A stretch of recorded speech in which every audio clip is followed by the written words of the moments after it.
Hello guys, मेरे channel एक की फ्यूचर एजुकेशन आप सभी का स्वागत है। मैं आज आपके लिए लेके आया हूँ क्लास 10th साइंस के महत्वपूर्ण टॉपिक्स को, जो आपके UP board, Bihar board, MP board तथा राजस्थान बोर्ड के लिए बहुत ही इंपॉर्टेंट साबित होंगे। तो समझते हैं। यहाँ पे पहला फैक्ट आपको दे रखा है। मानव नेत्र में प्रतिबिंब कहाँ पर बनता है? तो आप कहेंगे रेटिना पर बनता है। दूरदृष्टि दोष में प्रतिबिंब कहाँ पे बनता है? तो आप कहेंगे रेटिना के पीछे बनता है। निकट दृष्टि दोष की यदि बात करें तो प्रतिबिंब आपका रेटिना के आगे बनता है। अब देखिए, यहाँ से फैक्ट आपका पूछा जाता है, स्वस्थ आंख में निकट बिंदु क्या होता है? तो आप कहेंगे 25 सेंटीमीटर पर। और दूर बिंदु की यदि बात करें तो अनंत पर कहेंगे। ठीक है।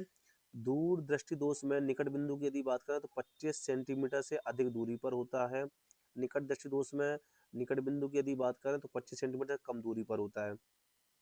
नेत्र के किस भाग का दान किया जाए? तो आप कहेंगे कॉर्निया का। अब यहाँ से देखो समझते हैं, पीत बिंदु क्या होता है? प्रतिबिंब जहाँ पे बहुत अच्छे से स्पष्ट दिखाई पड़ता है उसको पीत बिंदु कहते हैं। अंध बिंदु किसको कहते हैं? जहाँ पर प्रकाश से कोई प्रभाव नहीं पड़ता उसको अंध बिंदु कहते हैं। पुतली किसको कहते हैं? प्रकाश को नियंत्रित करता है, पुतली कहलाता है यह।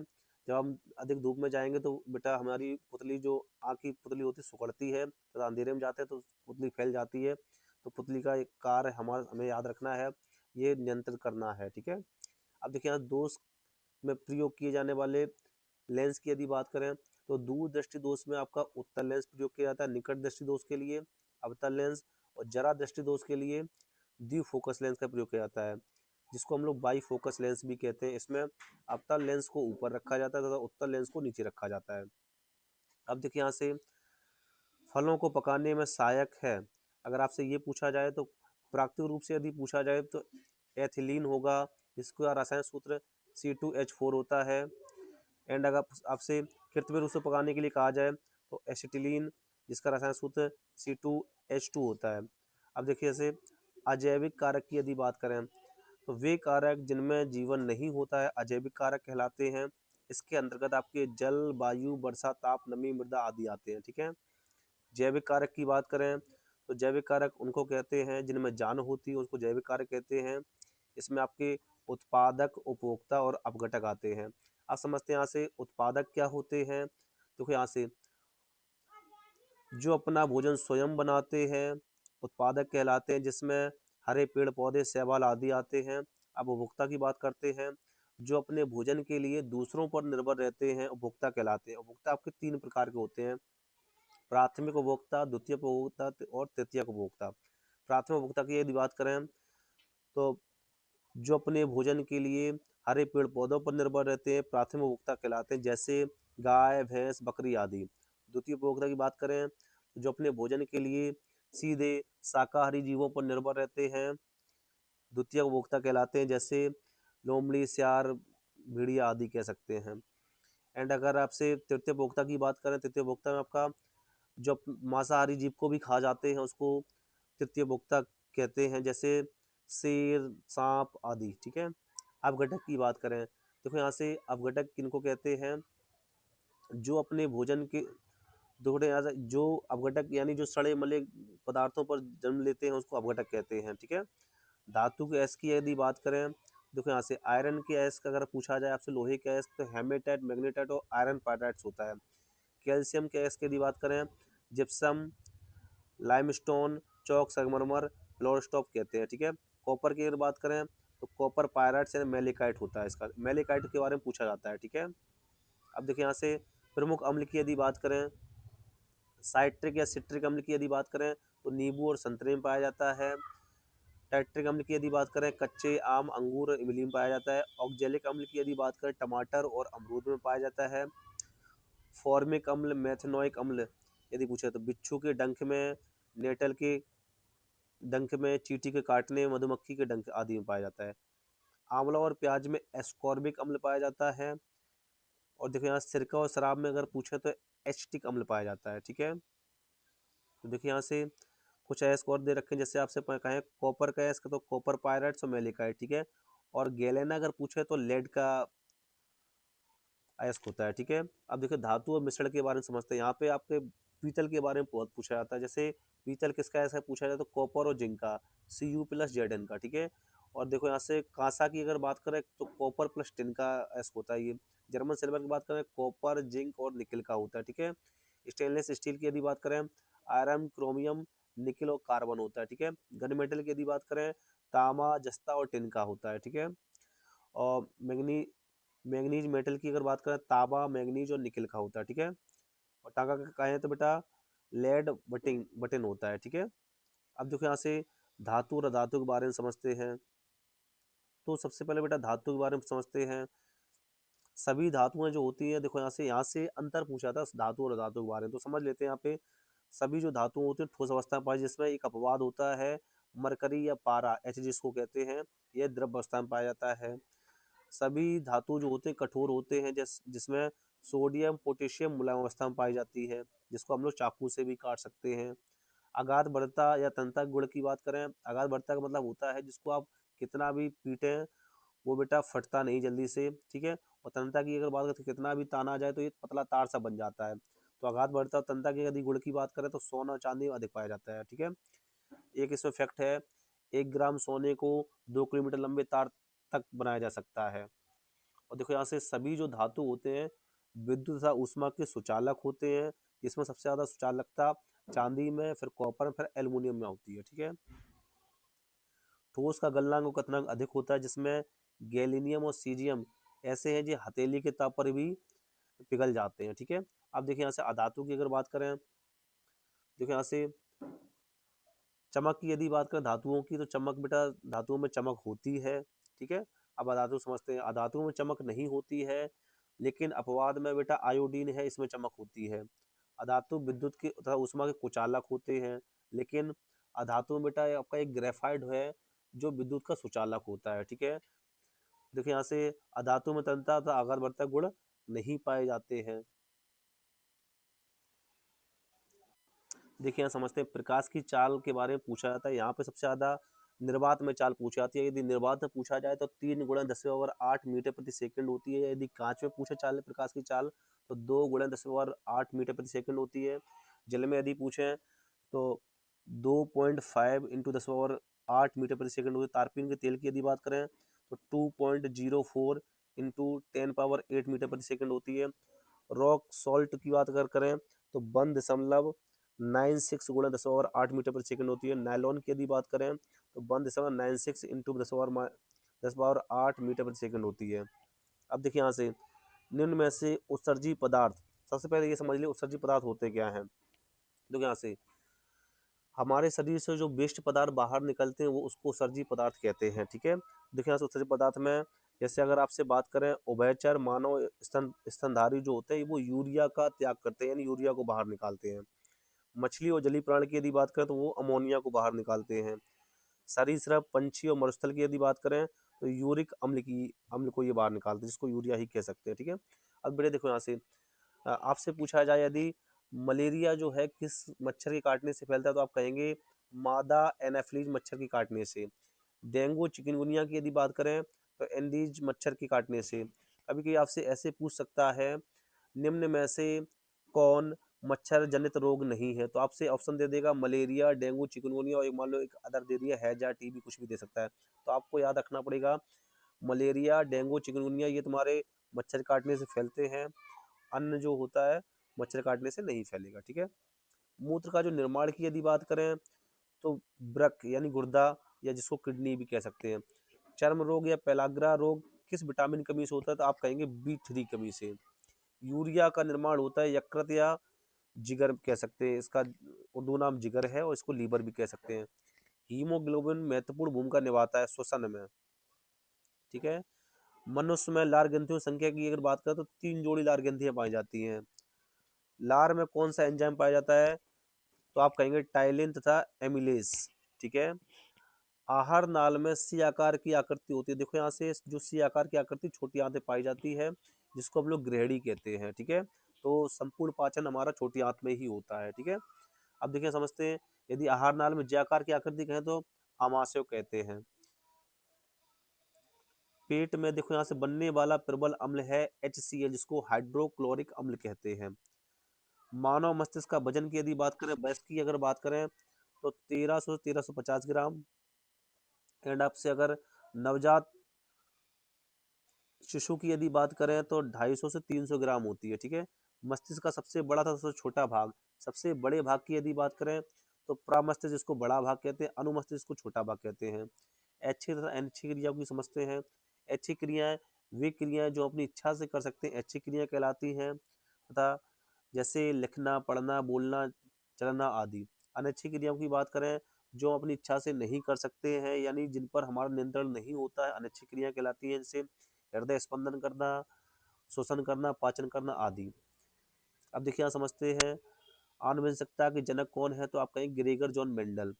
मेंडल ने प्रयोग किया तो आप कहेंगे उद्यान मटर पर, जिसका वैज्ञानिक नाम पायसम सेटाइबम है, ठीक है। नेक्स्ट है आपका जीन शब्द का सर्वप्रथम प्रयोग किसने दिया, तो जॉनसन ने दिया था। आनुवंशिकी पदार्थ की यदि बात करें तो आप कहेंगे डीएनए है। आनुवंशिकता का वाहक है तो आप कहेंगे गुणसूत्र।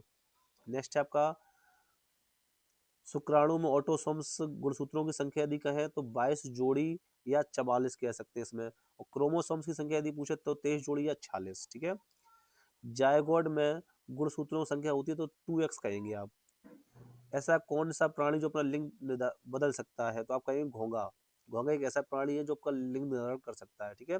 नेक्स्ट है आपका मेंडल ने प्रारंभिक शिक्षा कहाँ से प्राप्त की, तो आप कहेंगे गिरजाघर से उन्होंने प्रारंभिक शिक्षा की थी। अब यहाँ से बेटा पूछा जाता है F2PD में दृश्य प्रारूप, जिसको हम लोग फिनोटाइप का अनुपात पूछें तो आप कहेंगे बेटा 3:1 होता है, जो देखने में बेटा 3 लंबे लग रहे हैं तो और एक छोटा लग रहा है, ठीक है। और लक्षण प्रारूप जिसको जीनोटाइप कहते हैं तो उसकी बात करें तो 1:2:1 होता है, ठीक है। नेक्स्ट देखो यहाँ से मनुष्य में स्पाइनल तंत्रिकाएं पाई जाती है तो आप कहेंगे 31 जोड़ी पाई जाती है, ठीक है। अब देखिए नेक्स्ट समझते हैं।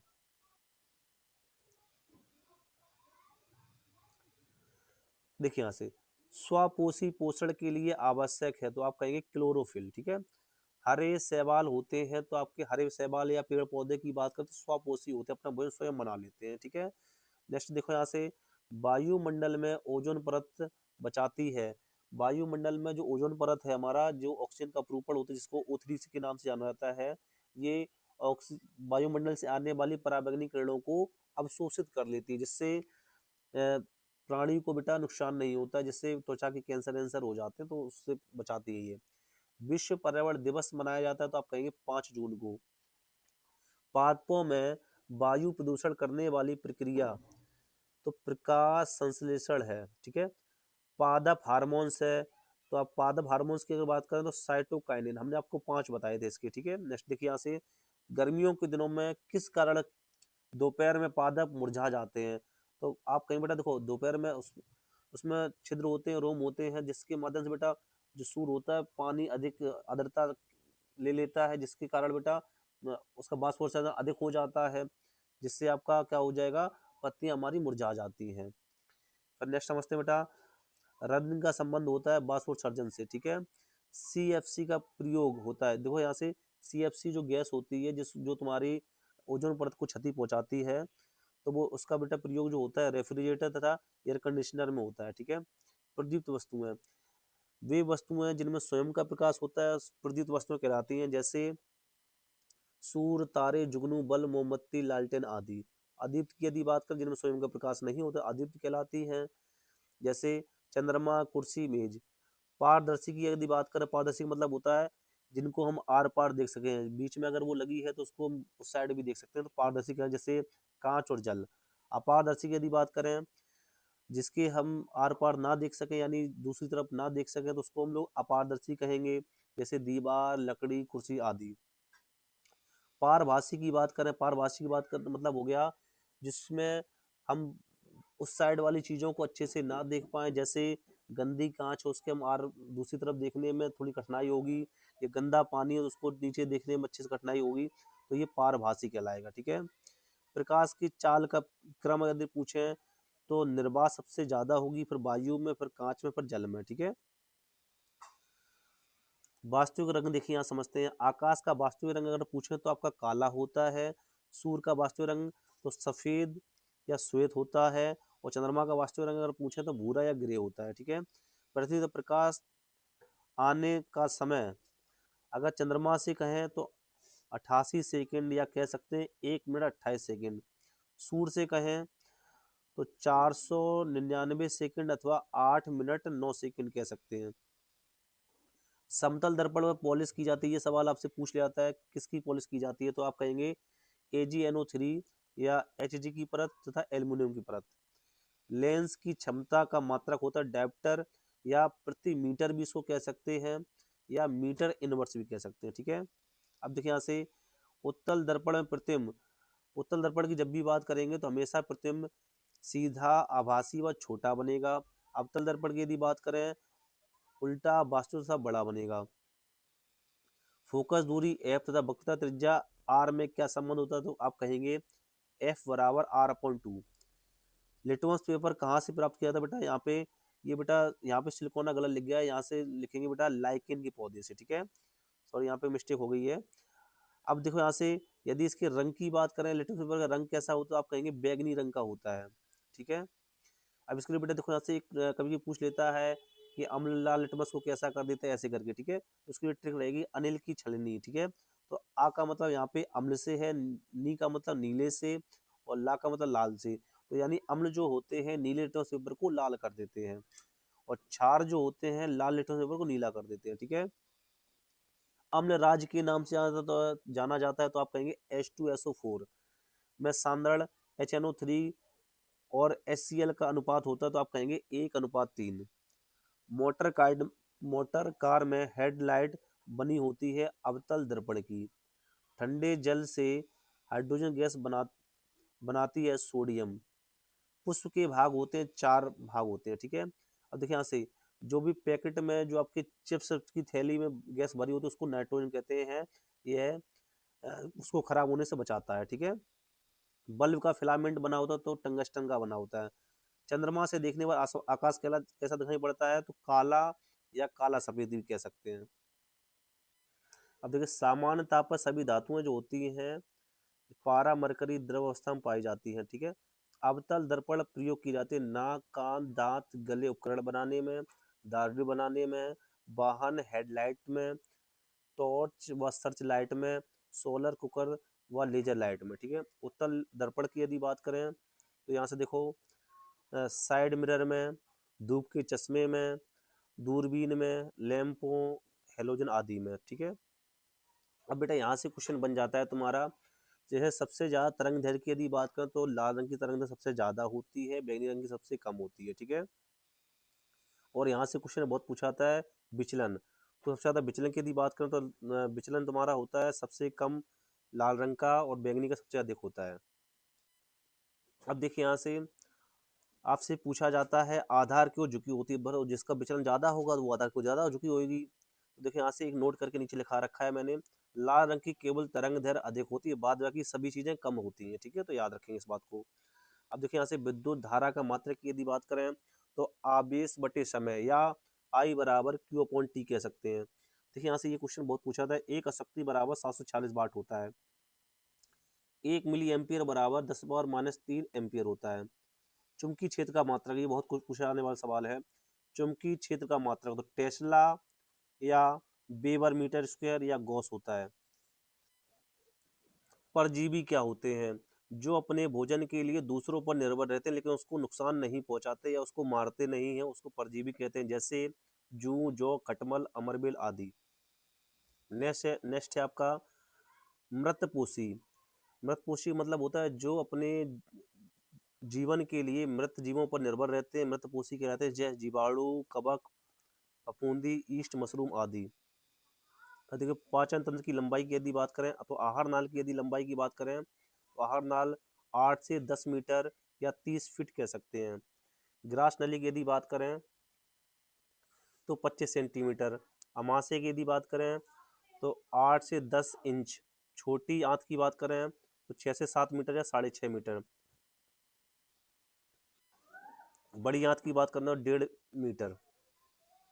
एटीपी का फुल फॉर्म पूछा जाता है, एटीपी का एडनोसिन ट्राईफॉस्फेट। एडीपी का अगर पूछें तो एडनोसिन डाईफॉस्फेट।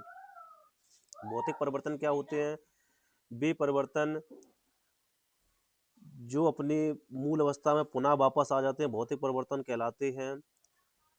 जैसे रासायनिक परिवर्तन की यदि बात करें, जो अपनी मूल अवस्था में वापस नहीं आ पाते हैं, रासायनिक परिवर्तन कहलाते हैं। देखिए यहाँ से भौतिक परिवर्तन, जैसे आपसे कहें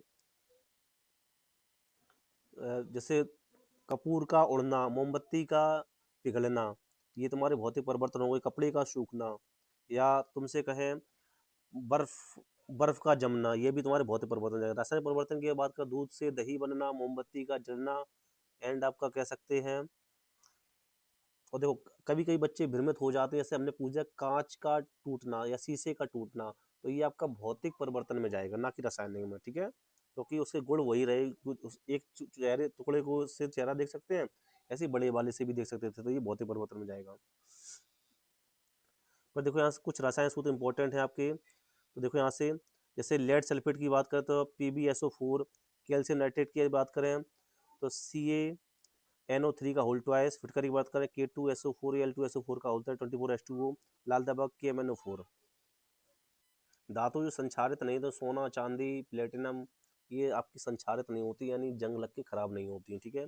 अब देखो कार्बन की संख्या या उसका नाम की बात करें तो देखो, यदि आपका एक कार्बन होगा तो मैथ कहेंगे, दो कार्बन होगा तो एथ कहेंगे, तीन कार्बन होगा तो प्रोप कहेंगे, चार कार्बन होगा तो ब्यूट कहेंगे, पांच कार्बन होगा तो पेंट कहेंगे, छह कार्बन होगा तो हेक्स कहेंगे, सात कार्बन होगा तो हेप्ट कहेंगे, आठ कार्बन होगा तो ऑक्ट कहेंगे, नौ कार्बन यदि है तो नॉन कहेंगे, 10 कार्बन होगा तो डेक कहेंगे, ठीक है।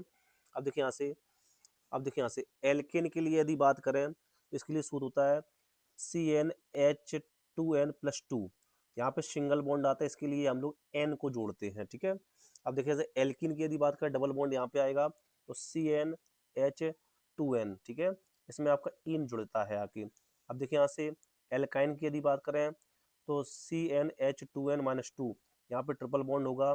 देखिए यहाँ से जहाँ पे डबल बॉन्ड ट्रिपल बॉन्ड होगा तो वो तुम्हारा असंतृप्त होते हैं, और यहाँ पे जहाँ पे सिंगल बॉन्ड होता है वो संतृप्त होता है, ठीक है। और देखिए यहाँ से ये हमारे चैनल का नाम यहाँ दे रखा है और ये कॉन्टैक्ट नंबर दे रखा है, ठीक है। अब देखिए यहाँ से दर्पण सूत्र की यदि बात करें, दर्पण सूत्र क्या होता है, 1/f बराबर 1/b प्लस का 1/u, ठीक है। लेंस सूत्र की यदि बात करें तो यहाँ पे जो प्लस लगा है ये माइनस हो जाता है, 1/f बराबर 1/b माइनस का 1/u हो जाएगा। पौधों में जल के परिवहन हेतु है, तो बेटा देखो पौधों में जो जल ले जाता है उसको जाइलम कहते हैं, ठीक है। जा से जल, ठीक है, याद रखोगे आप। एक स्वस्थ व्यक्ति में सामान्य रक्तदाब होता है 120/80, जिसको हम लोग BP भी कह देते हैं, ठीक है। केमिकल फैक्ट्री की संज्ञा दी, केमिकल फैक्ट्री की संज्ञा आपको दी जाती है, उसको यकृत कहते हैं। पाचन में सबसे लंबा तथा चौड़ा भाग की बात करें, अमाशय में देखो सबसे लंबाई में 8 से 10 मीटर की बात करें, और चौड़ाई जो होती है 30 सेंटीमीटर। कोशिका का मस्तिष्क है तो आप कहेंगे केंद्रक। दूसरा मस्तिष्क तो मेरुरज्जु कहते हैं, जो अचानक हुई क्रियाओं पर नियंत्रण करता है, इसकी से लंबाई जो होती है 25 सेंटीमीटर लगभग। मनुष्य में फोलिक अम्ल की कमी से होता है एनीमिया रोग। मनुष्य में कितने कोष्ठी हृदय है, तो आप कहेंगे 4 कोष्ठी हृदय है, ठीक है। सबसे ज्यादा कोष्ठ जो पाए जाते, सबसे ज्यादा कोष्ठी हृदय है तो कॉकरोच का होता है, इसमें 13 कोष्ठ पाए जाते हैं। मानव शरीर का सबसे छोटी ग्रंथि की यदि बात करें तो पीयूष ग्रंथि होती है। सबसे बड़े संघ जो है तुम्हारा ऑर्थोपोडा है, ठीक है। नेक्स्ट है सबसे बड़ा मिश्रित ग्रंथि अमाशय अग्नाशय होता है। आहार नाल में पेशी संकुचन क्या है, क्रमानुकुंचन, ठीक है। नेक्स्ट आपका फसल उर्वरता की दृष्टि से किसान का मित्र, उर्वरता की दृष्टि से यानी फसल को उर्वरता कौन प्रदान करता है, तो आप कहेंगे केचुआ। केचुआ जमीन को खोखला करके वहाँ ऑक्सीजन होने के लिए छोड़ देता है, ठीक है। और फसल की सुरक्षा की दृष्टि से यदि बात करें, देखो फसलों को आपके चूहा ये चीजें खा रहे होंगे, तो उसको सुरक्षा की दृष्टि से अगर कहें तो सांप क्यों क्या करता है, चूहे को खा जाता है, ठीक है। तो ये सुरक्षा दृष्टि से अगर कहें तो आप कहेंगे सांप होगा, और उर्वरता दृष्टि से कहें तो केचुआ होगा। शरीर का कौन सा भाग कभी आराम नहीं करता, तो आपका हृदय एक ऐसा है जो कभी आराम नहीं करता। शरीर की सबसे बड़ी अंतःस्रावी ग्रंथि है तो थायराइड आप कहेंगे। जैव प्रक्रम के चरण, तो आपके 4 चरण होते हैं, पोषण, श्वसन, वहन और उत्सर्जन। ग्रीन हाउस प्रभाव किसके द्वारा प्रदर्शित होता है, तो आप कहेंगे NO2, CO2 और CFC सभी, ठीक है। नेक्स्ट है पाथो में वृद्धि हार्मोन्स की बात करें, ऑक्सिन्स, जिब्रेलिन्स तथा साइटोकाइनिन, ठीक है। एंड वृद्धि रोधक की यदि बात करें, वृद्धि को जो रोकते हैं FCC अम्ल, एथाइलिन करके, ठीक है। उपधातु के लिए ट्रिक है, तो उपधातु की ट्रिक है बोस जी आए टाइम पर। तो बा से आप याद रखेंगे बोरोन, सा से याद रखेंगे सिलिकॉन जिसका मात्रक होता है, जिसका प्रतीक होता है SI। फिर है जी का मतलब जर्मेनियम जिसको GE कह सकते हैं। और आ से याद रखेंगे आर्सेनिक जिसको AS कहते हैं। और ए से एंटीमनी जिसको SB कहते हैं। और टाइम का मतलब टेल्यूरिनियम करके है जिसका T प्रतीक होता है। और पे का मतलब होता है पोलोनियम जिसको P प्रतीक है, ठीक है। पाचन की यदि बात करें तो आंशिक रूप से पाचन अगर आपसे पूछा जाए तो आप कहेंगे आंशिक रूप से जो पाचन होता है अपने मुख से ही स्टार्ट हो जाता है, जो जिससे भोजन टूट जाता है और लार के माध्यम से ये चिकना बन के अंदर जाता है, ठीक है। नेक्स्ट आपको पूर्ण रूप से यदि पाचन कहें तो पूर्ण रूप से पाचन आपका छोटी आंत में होता है लगभग 4 से 5 घंटे में, ठीक है। ऊर्जा का गृह या ऊर्जा का पावर हाउस की यदि बात करें तो माइटोकॉन्ड्रिया को कहा जाता था। रक्त के बारे में समझते हैं यहाँ से। RBC का जीवन काल अगर आपसे पूछा तो 120 दिन लगभग। WBC जीवन काल कहा जाए पूछा जाए तो आपसे 2 से 4 दिन। और पीरियड्स का जीवन काल अगर कहें तो लगभग 2 से 8 दिन होता है, ठीक है।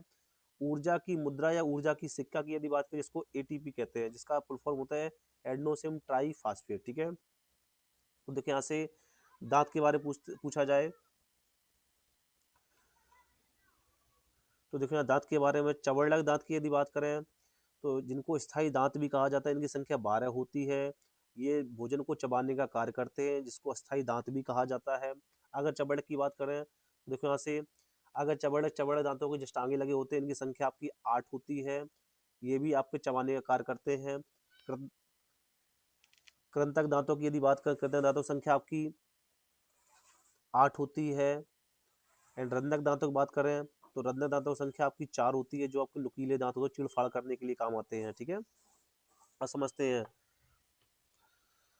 जल में घुलनशील विटामिन की यदि बात करें तो जल में घुलनशील विटामिन आपकी देखो जल आपका भरा होता है बिसलरी की बोतल में, तो आपका होता है BOC, बिसलरी से आप याद रखें BOC, ठीक है। बसाम घुलनशील की यदि बात करें, बसाम घुलनशील के लिए ट्रिक रहे कीड़ा, तो की KE D और A आपकी बसाम घुलनशील विटामिन रहेगी। फिर है आपका नेक्स्ट मनुष्य में उत्सर्जी अंग है, तो मनुष्य में उत्सर्जी अंग की अगर बात करें त्वचा, फेफड़े, यकृत, बड़ी आंत, वृक्क और गुर्दा आदि, ठीक है। तो देखो त्वचा क्या कार्य करता है, त्वचा से हमारे शरीर से पसीना बाहर निकलता है और सीबम बाहर निकल, सीबम देखो होता है बेटा चिकनी जगह पे, जैसे नाक को आप दाबेंगे तो सफेद सफेद से वो निकलते हैं, उसको सीबम कहते हैं। और आपसे नमक नमक भी त्वचा से ही बाहर निकलता है। जैसे आप गर्मियों में देखेंगे बेटा जब आप शर्ट चटक शर्ट होती है तो उसको आप रख दोगे पसीने से भींगी हुई हो, उस पर वाइट वाइट निशान पड़े तो उसको नमक कहते हैं, ठीक है। अब फेफड़े क्या कार्य करते हैं, फेफड़े हमारे शरीर से CO2 कार्बन डाइऑक्साइड गैस को बाहर निकालते हैं, कफ या बलगम को भी बाहर निकालते हैं, और आपको बेटा आर्द्रता या नमी को भी बाहर निकाल देते हैं। नेक्स्ट है यकृत। यकृत तो आपका बेटा जो आपका जो पानी जो हम लोग पीते हैं उसको अमोनिया को यूरिया में कन्वर्ट कर देता है, ठीक है। नेक्स्ट है बड़ी आंत। बड़ी आंत बेटा जो हमारा अपचयी पदार्थ होता है, जो हमारा भोजन पच नहीं पाता है, वो उसको बाहर निकालने का कार्य करता है। और वृक्क जो हमारा होता है वो तुम्हारा वृक्क जो हमारा होता है यूरिया को बाहर निकालता है। समझते हैं यहाँ पे रक्त मापने के लिए किस यंत्र का प्रयोग किया जाता है, स्फेग्नोमीटर का प्रयोग किया जाता है। तो बेटा देखो यहाँ से विटामिन से एक सवाल बन सकता है तुम्हारा, तो विटामिन लीटर समझते हैं रेड थाइक्लोटॉफी का। विटामिन A की कमी से अगर रोग पूछे तो रतौंधी रोग होता है। विटामिन A का रासायनिक नाम आपका रेटिनॉल होता है। विटामिन B का रासायनिक नाम थायमीन होता है, जिसकी कमी से बेरीबेरी रोग होता है। विटामिन सी की कमी से स्कर्वी रोग होता है, जिसका रासायनिक नाम होता है एस्कॉर्बिक अम्ल। विटामिन डी की कमी से रिकेट्स या सूखा रोग होता है, जिसका रासायनिक नाम होता है कैल्सीफेरॉल। विटामिन ई से टोकोफेरॉल, जिससे बांझपन होता है। विटामिन के से फ्लोक्लोनीन या रक्त का थक्का न जमना होता है। विटामिन B3 से अगर कहें तो नियासिन या पेलाग्रा रोग होता है इससे। विटामिन 6 से बात करें पायरिडॉक्सिन या एनीमिया तंत्र का तंत्र रोग हो जाता है इसमें, ठीक है। नेक्स्ट अगर बात करें कायिक प्रवर्धन, तो कायिक प्रवर्धन से सवाल बनने के चांस रहते हैं। समझते हैं यहाँ पे जड़ों द्वारा, देखो यहाँ से शकरकंद, शताबर और पुदीना जड़ों का रूपांतरण है। नेक्स्ट यदि बात करें पत्तियों का ब्रायोफाइलम या बिग्नोरिया, ठीक है। तने का रूपांतरण ये पूछा जाता है तुमसे, आलू अगर पूछे तो तने का रूपांतरण, हल्दी अदरक ये सभी तने के रूपांतरण हैं। नेक्स्ट देखो यहाँ समझते हैं जनन की विधियां, ये समझ लेना बेटा। जैसे मुकुलन है, मुकुलन की विधि से कौन कौन से ईस्ट और हाइड्रा आपके बनते हैं, ऐसे करके याद रखेंगे, ठीक है। एक लिंगी पुष्प की यदि बात करें, एक लिंगी पुष्प में बेटा पपीता और खरबूज आएगा। उभयलिंगी की बात करें तो गुड़हल और सरसों का फूल आएगा, ठीक है। रजो दर्शन, रजो दर्शन मतलब होता है पीरियड का चलना, ठीक है, पीरियड कब स्टार्ट हो जाता है। इसकी जो शुरुआत होती है 12 से 15 वर्ष में स्टार्ट हो जाता है। रजो निवृत्ति यानी जो पीरियड जो बंद हो जाता है उसका लगभग 45 से 50 वर्ष होता है, ठीक है। एड्स का full form acquired amino deficiency syndromes, ठीक है। और HIV का full form human immuno deficiency virus होता है, ठीक है। अम्ल क्या होते हैं, जो H+ H से शुरू होकर तथा OOH पर खत्म होते हैं, अम्ल कहलाते हैं। जिस जैसे HCl, HNO3, H2SO4, CH3, COOH, CH, H2CO3, ठीक है। क्षार की यदि बात करें, वे पदार्थ जो जलीय विलयन में OH- आयन देते हैं क्षार कहलाते हैं। जैसे NaOH, KOH, CaOH का होल ट्वाइस, MgOH का होल ट्वाइस, ठीक है। अब देखिए यहाँ से पीएच पैमाना, यहाँ से बेटा सवाल आपके जरूर आते हैं सवाल, ठीक है। तो यहाँ समझते हैं पीएच पैमाना। पीएच पैमाने का फुल फॉर्म की यदि बात करें, पोटेंशियल ऑफ हाइड्रोजन होता है, एंड इसको सोरेंसन ने 1909 ईस्वी में दिया था। अब देखिए यहाँ समझते हैं, तो अम्ल क्या होते हैं, क्षार क्या होते हैं। जिनका पीएच मान 0 से 7 के मध्य होता है उसको अम्ल कहा जाता है। जिनका पीएच मान 7 से 14 के बीच में होता है उसको क्षार कहा जाता है। जो जिनका पीएच मान 7 होता है उसको हम लोग उदासीन कहते हैं, ठीक है। प्रबल अम्ल की बात करें, जिनका पीएच मान 0 से 2.5 के बीच में उसको प्रबल अम्ल कहते हैं। दुर्बल अम्ल की यदि बात करें तो 2.5 से 7 के बीच में उसको दुर्बल अम्ल कहेंगे। 7 से लेके 9 के बीच में होता है उसको दुर्बल क्षार कहा जाता है। 9 से लेके जिनका पीएच मान 14 तक हो तो उसको प्रबल क्षार कहा जाता है। अब देखिए यहाँ से समझते हैं, यहाँ पे जैसे आपको पीएच मान संबंधी सवाल पूछ लिए जाते हैं। जैसे शराब का पीएच मान तो 2.8 होता है। अम्लीय वर्षा बहुत पूछा जाता है, अम्लीय वर्षा पीएच मान 5.6 होता है। आंसू का पीएच मान 7.4 होता है। रक्त का पीएच मान 7.4 होता है। मूत्र का पीएच मान 6.0 होता है। और दूध का पीएच मान 6.4 होता है। लार का पीएच मान 6.8 होता है। अब रासायनिक सूत्र संबंधी को समझते हैं। जैसे ब्रंजक चूर्ण की बात करें, ब्रंजक चूर्ण को ब्लीचिंग पाउडर भी कहा जाता है, जिसका रासायनिक सूत्र होता है CaOCl2। नेक्स्ट है बेकिंग सोडा, बेकिंग सोडा रासायनिक सूत्र होता है NaHCO3। धावन सोडा की यदि बात करें, धावन सोडा को Na2CO3 10H2O। Plaster of Paris, plaster of Paris का होता है CaSO4 ½ H2O। सूचक देखो यहाँ से, जो हमें रंग तथा गंध के माध्यम सूचना देते हैं सूचक कहलाते हैं। यह सूचक 3 प्रकार के होते हैं, प्राकृतिक सूचक, कृत्रिम सूचक और गंधीय सूचक। प्राकृतिक सूचक की यदि बात करें, लिटमस पेपर, हल्दी, पत्ता गोभी, पेटूनियम और जेरेनियम होता है। नेक्स्ट है संश्लेषित या कृत्रिम मेथिल ऑरेंज प्रोप्थिलीन कहते हैं इसको। गंधीय सूचक की यदि बात करें तो प्याज, लौंग और वेनिला पुष्प आदि आपके गंधीय सूचक में जाएंगे, ठीक है। देखिए यहाँ से बड़े नंबरों में सवाल आपके यहाँ से आएंगे, संयोजन तथा वियोजन तथा ऊष्मोक्षेपी ऊष्मोशोषी अपक्रिया उदाहरण सहित पूछा जाता है। ऐसे आप देख लीजिए बेटा, प्लास्टर ऑफ पेरिस, उदासीनीकरण अपक्रिया, विद्युत रसायन श्रेणी, साबुनीकरण बहुत पूछा जाता है। मिशेल की संरचना 6 नंबर लगभग आ जाता है। लेकिन अलैंगिक पुष्प की संरचना, नर तथा मादा, DNA तथा RNA में अंतर, मेंडल के आनुवंशिकता के 3 नियम थे, तीनों में से एक आपका इंपॉर्टेंट रहता है, जरूर आएगा, ठीक है। देखिए यहाँ से लिंग निर्धारण के बारे में पूछा जाता है। नेक्स्ट है मानव मस्तिष्क के तंत्र का तंत्र के बारे में पूछ लिया जाता है। प्रकाश के परावर्तन तथा अपवर्तन तथा आंकिक प्रश्न यहाँ से बनते हैं, ठीक है। नेक्स्ट है आपका अवतल उत्तल दर्पण से प्रतिबिंब, लेंस से प्रतिबिंब का निर्माण, लेंस की क्षमता आदि। नेक्स्ट आपका निकट दृष्टि दोष, दूर दृष्टि दोष, सचित्र निवारण। नेक्स्ट है आपका मानव नेत्र सचित्र वर्णन 6 नंबर लगभग। इंद्रधनुष विकिरण तथा प्रकीर्णन क्या होता है इसके बारे में। ओम का नियम मोस्ट इंपॉर्टेंट है आपका। नेक्स्ट आपका विद्युत धारा का प्रतिरोध, श्रेणी क्रम, संयोजन, समांतर क्रम आदि, ठीक है। नेक्स्ट है चुंबकीय बल रेखाएं। नेक्स्ट है आपका फ्लेमिंग के बाएं हाथ का नियम इंपॉर्टेंट है आपका। मैक्सवेल के दक्षिणावर्त का नियम, विद्युत धारा का चुंबकीय प्रभाव, फैराडे का नियम, ओजोन परत का अपक्षय ऊर्जा के स्रोत, ये आपके बड़े नंबरों बनते हैं। अगर आपको मेरे द्वारा दिए गए वीडियो अच्छे लगते हों तो मेरे चैनल को सब्सक्राइब लाइक तथा अपने दोस्तों के साथ शेयर करें। धन्यवाद।